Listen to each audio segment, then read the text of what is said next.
રાજકોટ શહેરમાં પોલીસની ગુંડાગર્દી સામે આવી છે। રાજકોટ પોલીસે સરેઆમ વાહનોમાં તોડફોડ કરી હોવાનું સીસીટીવીમાં કેદ થયું છે।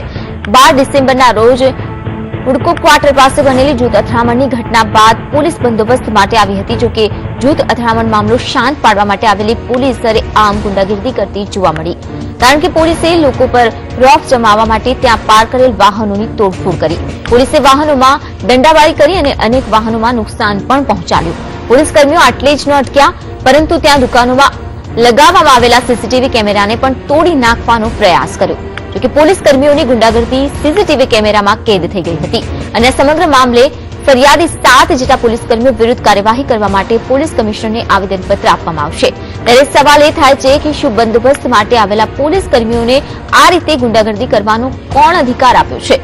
શું આ રીતે રોફ જમાવવાથી લોકો પર ડર બેસાડવા માંગે છે આ પોલીસ? તો શું વાહનોને થયેલા નુકસાનનું વળતર પોલીસ કર્મીઓ ચૂકવશે? શું સામાન્ય લોકો આ જગ્યાએ હોત તો પોલીસ કર્મીઓ તેમને પણ આ રીતે બેરહેમથી દંડાવાળી કરતા? શું સીસીટીવી કેમેરામાં કેદ થયેલી આ ઘટના બાદ પોલીસ કર્મીઓ પર રાજકોટ પોલીસ કમિશનર પગલાં ભરશે? વાહન ચાલકોને થયેલ નુકસાનનું વળતર પોલીસ કર્મીઓ પાસેથી લઈને કમિશનર વાહન ચાલકોને પરત કરશે? જોકે અમે તમને જણાવી દઈએ કે આ પોલીસ કર્મીઓ શહેરના પ્રદ્યુમનનગર પોલીસ સ્ટેશનના હતા, જેમની આગેવાની ખુદ તેમના જ પીઆઈ MB નકુમ કરી રહ્યા હતા।